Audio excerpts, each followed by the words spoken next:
Hi everyone, welcome to today's session. Today I am here with the contents of laryngeal papillomatosis. What is laryngeal papillomatosis? It is also known as the recurrent respiratory papillomatosis or glottal papillomatosis. It is a rare medical condition in which the benign tumors or papilloma form along the aerodigestive tract. What are the causes? The recurrent respiratory papillomatosis is caused by human papilloma virus, that is HPV. What are the risk factors?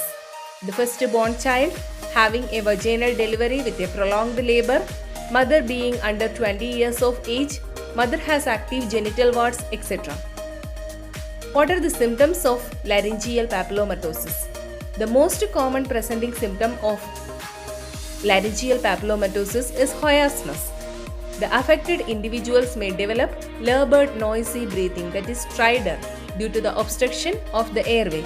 Some individual may exhibit difficulty in speaking, that is dysphonia, or lose their voice entirely, that is aphonia. Sometimes chronic cough, difficulty in swallowing, that is dysphagia, and shortness of breath or difficulty in breathing also occur. How we can diagnose this? It can be diagnosed by laryngoscopy. What are the treatment options for this? Once the recurrent respiratory papillomatosis develops, there is no currently cure. Surgery is the primary method for removing tumors from the larynx or the airway. Because traditional surgery can cause problems due to the scarring of the larynx tissue, many surgeons now use laser surgery.